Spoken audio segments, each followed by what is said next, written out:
In 2006, Kieran Kelly led a team of 6 swimmers in a record-breaking swim across Lake Argyle. The team swam 61 kilometres in 2.5 days.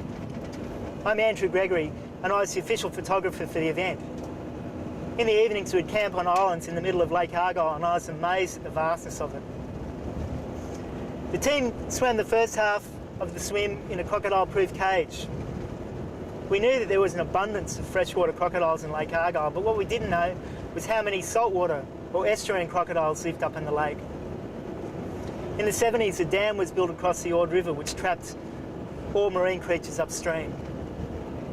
Saltwater crocodiles are ancient inhabitants of the Ord River. What happened to them? Are they still there? Over the next year, Kieran Kelly and I planned a kayaking trip to explore the upper reaches of the Ord and answer the mystery of the lost crocs.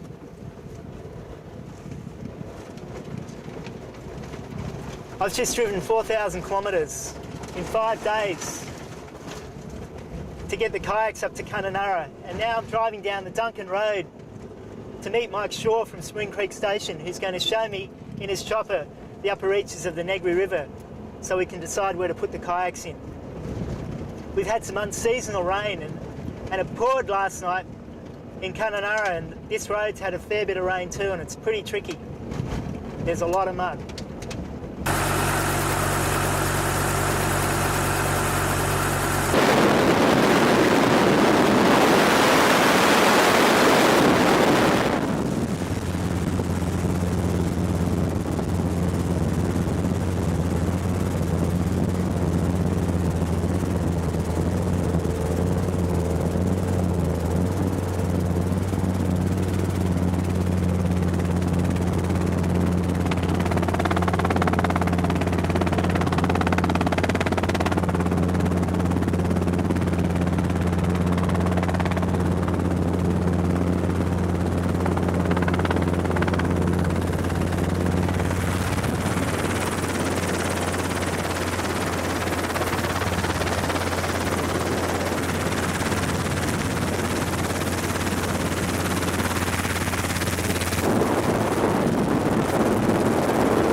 How you going? My name's Mike Shaw.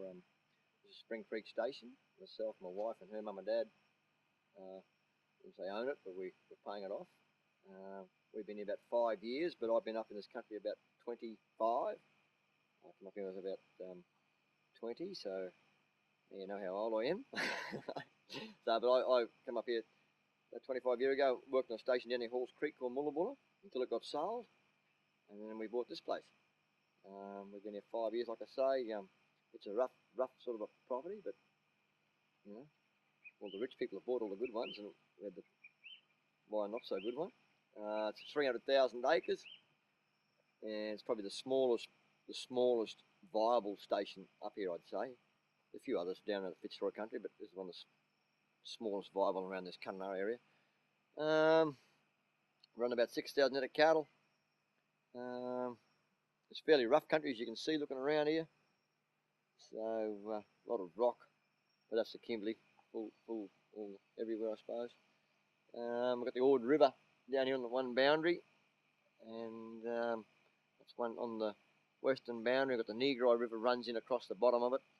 We lease both sides of the river there, and we've just been down there with Andrew to show. They're going to paddle all the way from there in their kayaks down to the Ord, to the Lake Argyle, which is about another. Oh, we just worked out 15 kilometres past the end of my boundary. So we've got 15.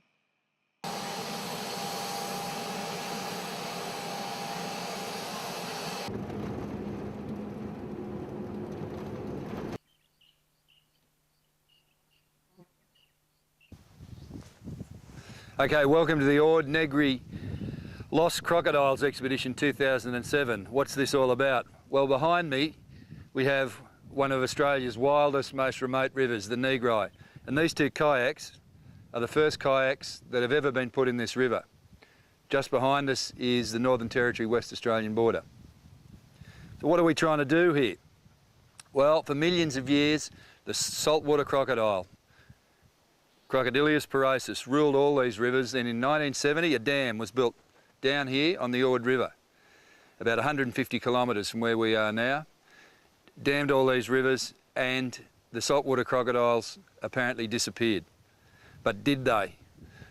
Did they? That's the question we don't know. There's been 3 sightings, unconfirmed, and what we're going to try and do is take these kayaks down the Negri, into the Ord, into Lake Argyle, and then up to the dam wall, and we're looking for saltwater crocodiles, Crocodilus porosus. As you can see, that's what we've called these 2 kayaks. One is the Crocodilus, this one here, and the other the porosus. 2 ocean-going kayaks that should be ideal for this sort of work, made of plastic, so they can't be hauled by the river bottom. They hold a fair bit of gear. As you can see, there's gear all over them, and they're pretty stable. So we arrived here last night, packed up, got as much of it on here as we could, and we'll be leaving now. We're going to have to push.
Isn't that a beautiful bloody scenery there, though? Oh, yeah. It's a nice river. Yeah, it is.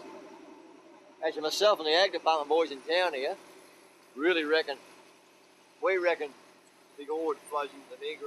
Oh, yeah. This is a bigger river. This is a bigger river. Is it? We reckon.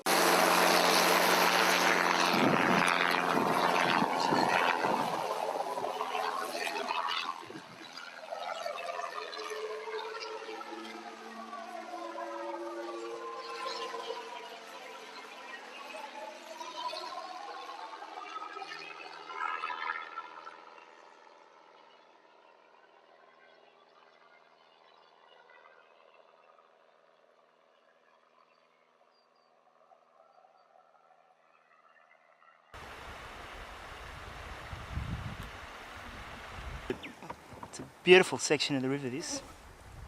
Just going to drift and enjoy it.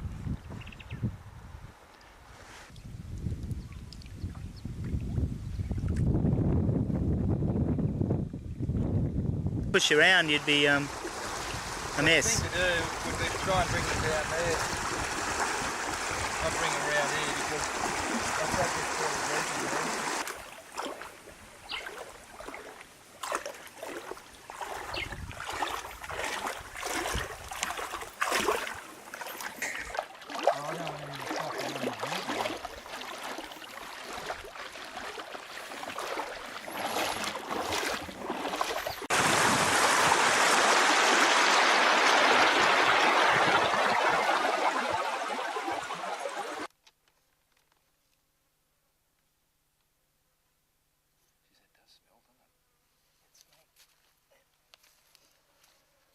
Flies on it. Hey? Yeah, look at all the flies on it.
I think we've done about 1 kilometre since lunchtime. A lot of rocks to drag the kayaks over. And in between that, a lot of deep pools, and I think there's been quite a few crocs around actually. Keep seeing splashes and little bubbles coming up. Saw a couple. In fact, I think there's one over on the bank there now. I think we've only got about 1 kilometre to go to the drop-off point. It's getting hot now.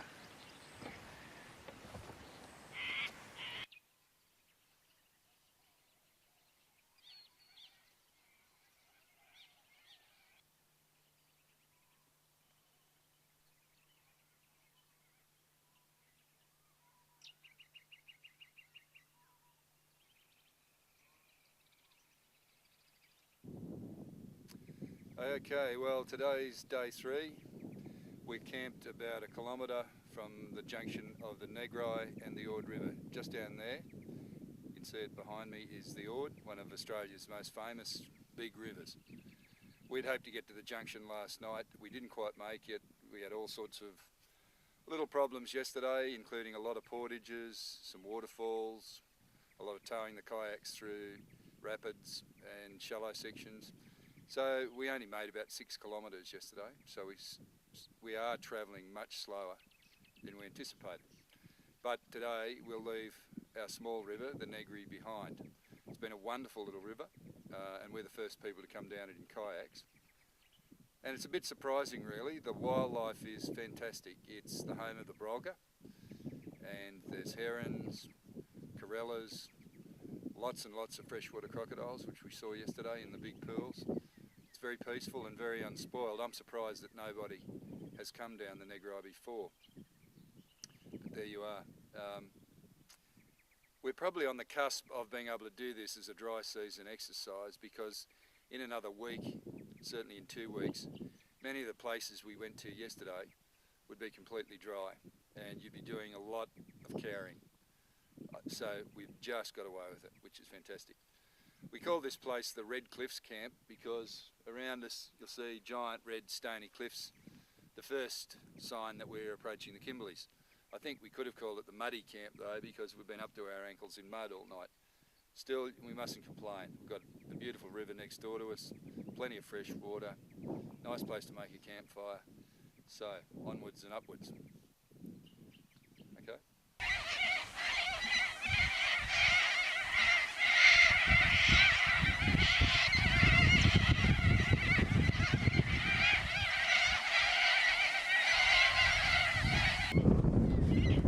Well, here we are at the junction of the Ord and the Negri.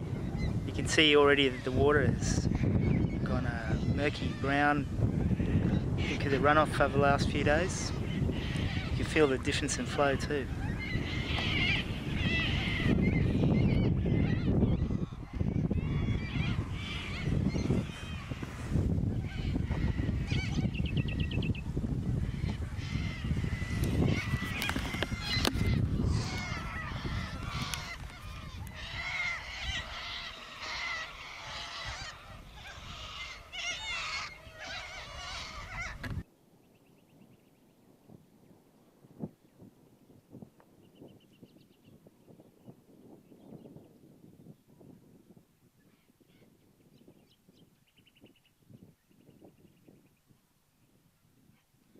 Okay, well it's 10:45 on the third day of our trip down the Ord and Negri rivers, and we've just reached the junction of the Ord and the Negri.